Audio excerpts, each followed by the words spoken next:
నమస్తే, welcome to our channel. నేను పద్మిని. ప్రస్తుతంతో పాటు ప్రముఖ ఆధ్యాత్మికవేత్త, శ్రీ విద్య ఉపాసకులు, ఆస్ట్రోన్యూమరాలజిస్ట్, ఎనర్జీ వాస్తు స్పెషలిస్ట్ శ్రీమతి జయప్రద గారు మనతో పాటు ఉన్నారు. మాట్లాడదాం. నమస్కారం అండి. నమస్తే అమ్మా. శ్రీమాత్రే నమః. సో కుజుడు యొక్క ట్రాన్సిట్ అనేది జరిగింది.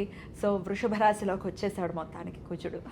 45 రోజుల పాటు ఉండేటటువంటి ఈ కుజుడు ద్వాదశ రాశులకి కూడా ఎటువంటి ఫలితాలను ఇవ్వబోతున్నాడు. అలాగే జూలై మాసం ఓవరాల్గా అంటే సూర్యుడు మారుతాడు, శుక్రుడు మారుతాడు, గ్రహాలు కొన్ని అంటే ఫాస్ట్ మూవింగ్ గ్రహాలు మారుతూనే ఉంటాయి. కాబట్టి ఈ జూలై మాసంలో ద్వాదశ రాశులకి ఎలా ఉంటుందో మీ ద్వారా తెలుసుకోవాలనుకుంటున్నానండి, చెప్తారా?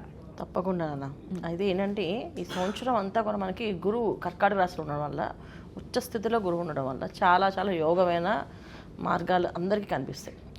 చాలా విషయాలు అంటే విజయాలు సాధించాలనుకునే వాళ్ళకి అందరికీ బాగుంటాయి. అయితే ఇలా వృషభ రాశిలో కుజుడు రావడం వల్ల ఇంకొంచెం ఫాస్ట్గా వెళ్ళే అవకాశాలు, ఫాస్ట్గా మూవ్ అయ్యే అవకాశాలు, కొన్ని రాశుల వాళ్ళకి అత్యంత అదృష్టాన్ని తీసుకొచ్చే అవకాశం కుజుడు వల్ల జరుగుతుంది. బ్యూటిఫుల్. అది ఎలాగో తెలుసుకుందాం. గోచారం చెప్పండి, ఎన్నాళ్ళు ఉంటాడు, అలాగే ఇట్లా.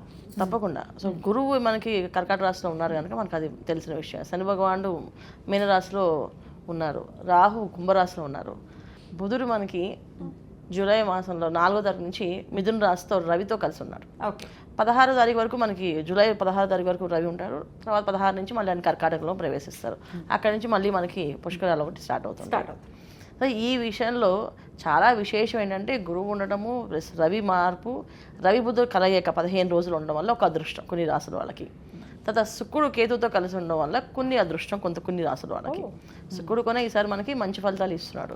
అలాగే బుధుడు మంచి ఫలితాలు ఇస్తున్నాడు, కుజుడు మంచి ఫలితాలు ఇస్తాడు. ఇప్పుడు మాస ఫలితాల్లో మనకి మాక్సిమము 4 గ్రహాలు ఎప్పుడు యోగించవు. అలాంటిది ఈసారి మనకి బుధుడు, కుజుడు, తర్వాత శుక్రుడు, ఈ 3 గ్రహాలు చాలా యోగ్యంగా మనకి యోగిస్తున్నాయి. మంచి సమయంగా కన్సిడర్ చేయొచ్చు. అయితే చాలా మంచి సమయంగానే అందరికి అన్ని రాశుల వాళ్ళకి ఒక్కొక్క రాశికి ఒక్కొక్క స్పెషలైజ్డ్గా పాపం వచ్చే అవకాశాలు కనిపిస్తున్నాయి. అందువల్ల చక్కగా చూసుకోవచ్చు. సూపర్ అండి. మరి అవేంటో తెలుసుకుందాము. మరి మొదలు పెడదామా? తప్పకుండా. మరి తులారాశి వారికి ఎలా ఉండబోతోందండి జూలై మాసం? తులారాశి వాళ్ళకి ఈ మాసంలో మంచి ఫలితాలే కనిపిస్తాయి. ఎందుకంటే అత్యంత మంచి ఫలితాలు ఉన్న వాళ్ళు తులారాశి వాళ్ళు కూడా ఉన్నారు హ్యాపీగా. ఎందుకంటే వీళ్ళకి అన్ని స్థానాల్లో ఒక విధంగా చెప్పాలంటే గ్రహాలన్నీ అనుకూలంగా ఉన్నాయి. సో అన్ని విధాల యోగ్యంగా వీళ్ళకి అన్ని పనులు విజయవంతంగా అయ్యే అవకాశాలు కనిపిస్తున్నాయి.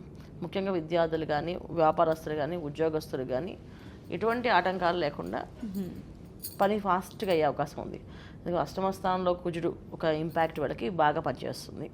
దీనివల్ల ఏంటంటే సాధించాలని కోరిక ఎప్పటి నుంచో ఉన్నప్పటికీ సాధించలేకపోతున్నాం అనే బాధ ఏదైతే ఉందో ఆ బాధ నుంచి బయటపడతారు. సాధించడానికి ఒక మార్గము, దానికి కావలసిన ఏవైతే ఉన్నాయో అవన్నీ అందుబాటులో వచ్చే అవకాశం వీళ్ళకి కనిపిస్తున్నాయి అష్టమ స్థానంలో కుజుడు యొక్క ఇంపాక్ట్ వల్ల. తర్వాత వీళ్ళకి అన్ని విధాల యోగ్యంగా కనిపించే యోగం ఏంటంటే శని భగవాన్ 6వ స్థానంలో వీళ్ళకి యోగమే ఇస్తాడు. అందువల్ల కుజుడు ప్లస్ శని భగవాన్కి ఉన్న రెండు ఏంటంటే ఆస్తులు, పోయిన ఆస్తులు ఏమైనా ఉంటే అవి తిరిగి వచ్చే అవకాశం ఉంటుంది. ఏదైనా డబ్బు పోయింది, ఆ డబ్బు దొరకట్లేదు, లేదా ఎవరైనా అప్పు ఇచ్చాం వాళ్ళు తిరిగి డబ్బు ఇవ్వట్లేదు అనే వాళ్ళకి ఈ నెల వాళ్ళకి ఆ డబ్బు తిరిగి వచ్చే అవకాశం ఉంది.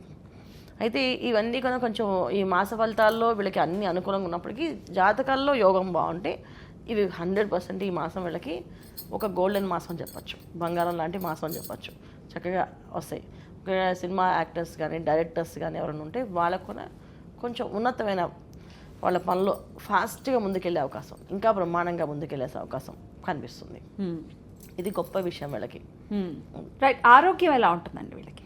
ఆరోగ్య విషయంలో కొంచెం జాగ్రత్తగా ఉండాల్సింది. ఎందుకంటే ఎప్పుడూ కూడా ఆరోగ్యంలో కాస్తంత ఇబ్బందులు, ఆటంకాలు కనిపిస్తుంటాయి. ఎందుకంటే వీళ్ళకి పంచమ స్థానంలో రాహు ఒక ఇంపాక్ట్ వల్ల ఆహారం మీద ఒక ఇంత పరిధి పెట్టుకుని చేయరు. వాళ్ళు నచ్చింది తినేస్తుంటారు. ఒక వేళగాని వేళలో తింటుంటారు. అంటే ఎక్కువ తింటారని కాదు, వేళగాని వేళ మారుస్తుంటారు. లంచ్ టైంలో లంచ్ తినకుండా దాడి తిన్నాం అనుకోండి, అది అనారోగ్య సమస్య తీసుకొస్తుంది. నిద్రపోవాల్సిన టైంలో నిద్రపోకుండా తర్వాత నిద్రపోయాం అనుకోండి, ఆరోగ్య సమస్య తీసుకొస్తుంది. ఇలాంటి అనారోగ్య సమస్యలు తులారాశి వాళ్ళకి. మిగతా విషయాల్లో ముఖ్యంగా ఇంకొకటి ఏంటంటే వివాహ ప్రయత్నాలు ఎవరైతే ఉన్నారో వివాహాలు అయ్యే అవకాశం ఈ మాసంలో వీళ్ళకి అనుకూలమైన సంబంధాలు, మంచి సంబంధాలు, మంచి వాళ్ళతో వెళ్ళే అవకాశం, మంచి సంబంధాలు వచ్చే అవకాశము అండి, మంచి వాళ్ళ ఇంటికి వెళ్ళే అవకాశం వీళ్ళకి ఖచ్చితంగా కనిపిస్తుంది. సో ఒకవేళ ఆలోచనలో ఉన్న వాళ్ళు మొదలు పెట్టుకోవచ్చు ఈ మాసంలో. మొదలు పెడితే మంచిగా ఆషాఢ మాసం మీద శ్రావణ మాసంలో పెళ్లి చేసుకోవచ్చు. కానీ ఆషాఢ మాసంలో చూసుకోవచ్చు అంటే మామూలుగా చూసుకోవచ్చు. అంటే తాంబూలాలు అలాంటివి మామూలుగా చూడడానికి, మాట్లాడుకోవడానికి, ఇవాళ రోజున అసలు పెళ్లి చూపులు అంటే ఇలా జరగట్లే కదా. ముందు అమ్మాయి అబ్బాయి కాకూడదు కదా, పెద్దవాళ్ళు ఫస్ట్ మాట్లాడుకొని వీళ్ళు ఓకే అన్నాక అప్పుడు వాళ్ళు మాట్లాడుకుంటున్నారు. అప్పుడు వాళ్ళు ఓకే అన్నాక అప్పుడు కదా ఇవన్నీ జరిగేవి. చూసుకోవచ్చు. బోల్డన్ని మార్పులు ఉన్నాయి కాబట్టి. మార్పులు ఉన్నాయి. అంటే పూర్వంలాగా ఏదో అమ్మాయి అబ్బాయి చూసుకున్నారు, వాళ్ళిద్దరు నచ్చారు, తర్వాత మనం ఆడుకుందాం లేదు. ముందు వాళ్ళు ఈ కేటగిరీస్ చూసుకుంటున్నారు. వాళ్ళు ఈ కేటగిరీకి అవునా కాదా అనేసి ఇలాగ ఉన్నాయి కనుక చూడడానికి ఇబ్బంది. అని చూడడం వల్ల వీళ్ళైనా గుళ్ళోనే గోపురాల్లో అలా ఏం చూడట్లేదు అన్న, ఫోన్లో ఫోటోల్లో చూస్తున్నారు కదా, వాడికి అంత పెద్ద దోషంగా మనం పర్టికులర్గా పెట్టుకోకలేదు. సో చూసుకోవచ్చు. వివాహాలు అయ్యే అవకాశం ఉంది కనుక వదులుకోవద్దు. ఎందుకంటే తులారాశిలో విశాఖ నక్షత్రానికి వివాహం అవుతుంది, చాలా ఆలస్యం పడుతుంది. సో వాళ్ళకి వివాహాలు సంబంధాలు దొరకడమే కష్టం. అమ్మాయిలకైనా అబ్బాయిలకైనా ఇద్దరికి విశాఖ నక్షత్రం అమ్మాయినా అబ్బాయినా వివాహం కొంచెం ఇబ్బంది వాళ్ళకి ఇన్ జనరల్గా. సో ఈ మాసంలో కొంచెం గట్టిగా అవకాశం ప్రయత్నం చేస్తే వచ్చే అవకాశం ఉంది. అష్టమస్థానంలోకి వచ్చాడంటే వీళ్ళకి ఏదైనా సరే కష్టమైనా సరే తెచ్చిస్తే అవకాశం ఉంటుందంట. అందుకని చేసుకోవచ్చు. రైట్. అన్ని విషయాల్లో సానుకూల ఫలితాలు ఉండటం కోసం ఎటువంటి పరిహారాలు చేసుకోవాలి తులారాశి వారు? ఖచ్చితంగా సుబ్రహ్మణ్య స్వామి ఆరాధన. ఈ మాసం అంతా సుబ్రహ్మణ్య స్వామి ఆరాధన చేయడం.